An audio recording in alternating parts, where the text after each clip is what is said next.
Okay, so where was I? So yes, a woman should accept her husband at face value and not try to change him. His pride and freedom are inviolable. She should focus on his good qualities and he will improve naturally in response to her. Um, it's important that you praise what is good and that you don't denigrate your husband. Don't run him down. And ladies, don't run him down behind his back either. When you go to your friends and you talk to your friends about your husband behind his back, these days you are stepping into, I'm sorry to say, but a pit of vipers, quite possibly. This does happen. It's very common these days for divorce to run through family groups, through women friend groups, I should say. That one woman will divorce her husband, another one will suddenly decide to do the same. They're all sitting around bitching and moaning about their husbands, and they are not focusing on what they could do differently or better, or the fact that it's them that's pissed off, and Let's continue. So reactions to Andelin are either very positive or very negative. One minister wrote on Amazon, "I have given approximately 250 copies of this book to women I have counseled in the past 5 years. In this period of time, I have yet to see any of them not improve their marriage by working on what they bring to the marriage as an individual and to the whole." The way that we interact with each other, male and female, is very often related to what we bring.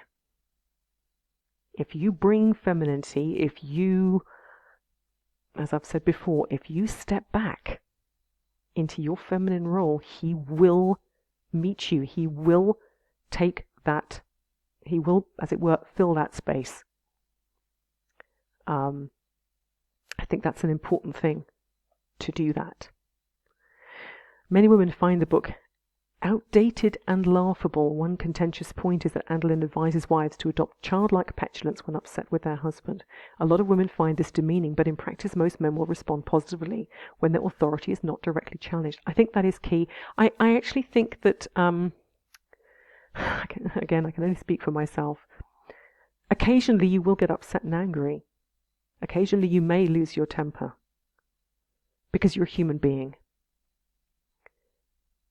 But if that happens, again, that is not a reason for him to change his plans. He is not running his life around you and your moods, and you need to apologize.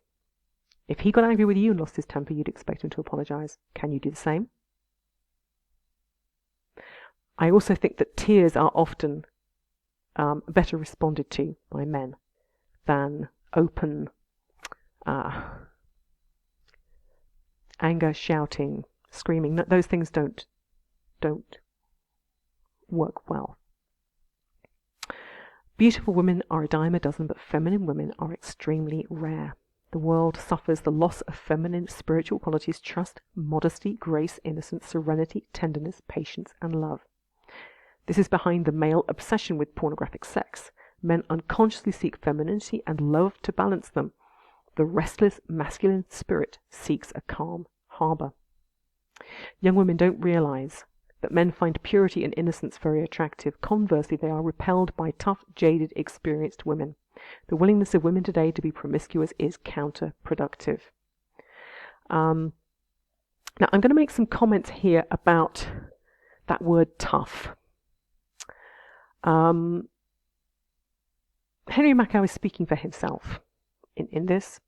I don't think that men find I don't think that men find competence unattractive. I don't think that, a tough guy very often wants a tough wife because they actually are on the same page. And, a wife who can pluck and gut a chicken without getting upset and squeamish and all the rest of it actually is a great asset to a man. So, the idea that she can't kill her own snakes, well, all right, but actually some men would love a woman who can kill her own snakes if she has to. But of course, ideally, he's going to be there and he's going to do that for her because that's not really a woman's job. I think that, again, as I speak for myself, I have always been a practical woman, always been capable of doing practical things. That should be an asset to a relationship. I think what comes with that is so key, however, is just getting on with it. Not competing with the man in doing that. It's not a sign that I'm better than him, that I can plaster a wall. It's just something that I happen to have done and am quite good at. And if he wants to do it, he can do it, or he can help me do it. That's fine. In my experience, the most successful marriages do not involve this level of polarization of masculine and feminine, as in what types of things a woman should do or a man should do. The most successful relationships, in my experience, involve a certain level of demarcation in who does what, according to who's good at doing those jobs. So that's an important way to view it. But yes, I think that if we're talking about if Henry Makow is referring to hardened women, jaded, perhaps bitter, that is not going to be good. That's a very, very negative trait. Let's continue. So the monstrous hoax. Men and women are the victims of a cruel hoax.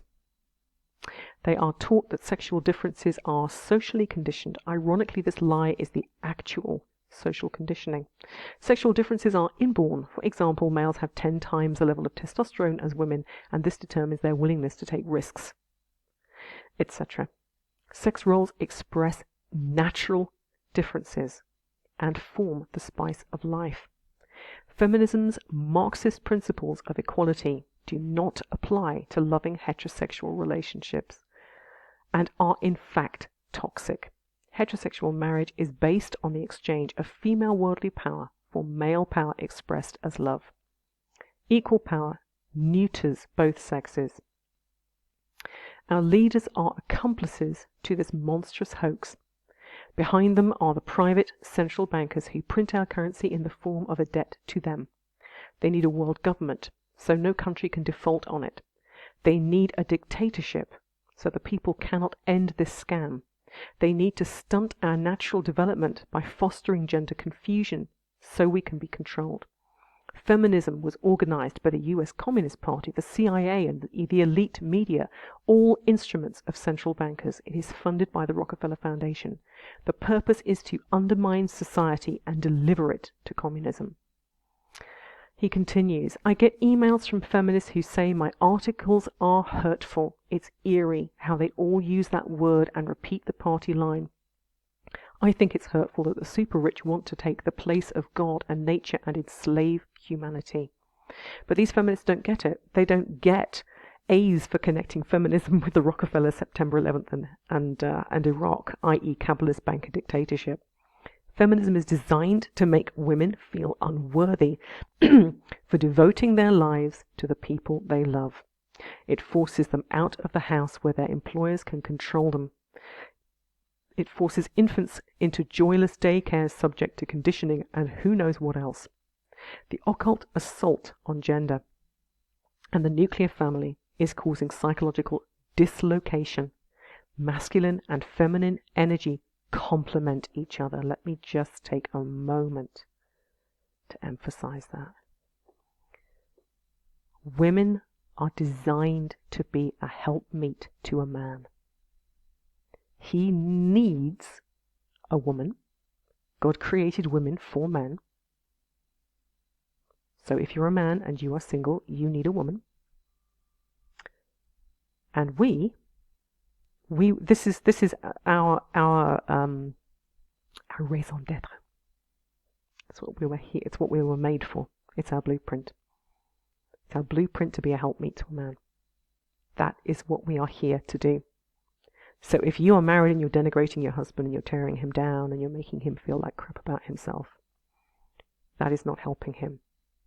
That isn't to say that you should never criticize him or rebuke him, but there are ways of doing that which are fundamentally constructive and not destructive. So important that you do as you would be done by, ladies. Very, very common to see women be real bitches to their husbands in public, denigrate them, put them down, and men just go silent when that happens. It's so destructive. It's such a negative thing. Masculine and feminine energy complement each other. We were designed for one another. The woman was designed for the man. This is fundamental to who we are. We are not meant to be the same. We're just not. And that is not to say that, as I mentioned earlier, that there isn't a place for women who can pluck and gut a chicken or, do those kind of things, because that's not the case at all. It's a matter of finding the helpmeet that suits the man. It's not a one size fits all. We're not meant to all be the same. We're all a bit different. Let's continue. So we naturally crave that essence which is best found in marriage and conjugal sex. Destroy masculine and feminine, and you undermine its fundamental yin-yang, as he calls it, the yin-yang principle. Society is oblivious to this diabolical attack by its traitorous elite. He says, I would never stand between anyone and their idea of fulfillment, but ladies, don't be so gullible. You are being defrauded of a lifetime of love. Have your careers later, but don't forfeit your femininity and your chance to have a family. And this is really key. I would say to any young woman who is watching this, if you have the opportunity to get married and have children in your 20s, do it. Because your 40s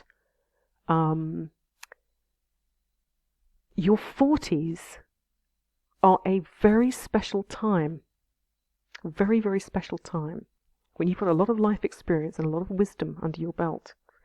And for you to launch a career in your 40s, no problem at all. Having kids in your 40s when you had your career in your 20s, probably not going to happen. So get your priorities straight. Go have your kids. They'll be off at university. If you time it right, they'll be off at university. And you'll be thinking, okay, now what am I going to do with that spare bedroom or those spare bedrooms? Or what am I going to do with my time now that my kids are at university? And you're going to then think about a career. That's a great time to be thinking about a career because you know a bit more about the world. Not just working for some employer who is at the end of the day making a profit out of you, because that's the only reason why you work, is for somebody else to make profit out of you. So I'm just going to end quickly because I have like a minute left. Goodness gracious me, this takes so long. A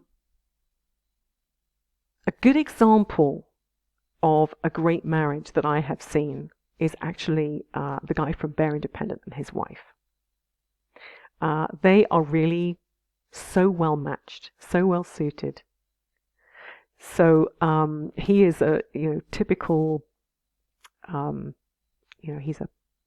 he's ex-military, he's Torah observant, he's a homesteader, and his wife is a tough woman.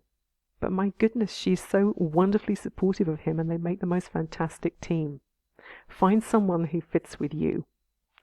And but cultivating your femininity, your ability to step back and not try to micromanage and try to control everything that's going on, will create a much, much happier relationship for you and your husband. I hope you found that article interesting. I will put the link in the show notes. I thought this was an important one to share.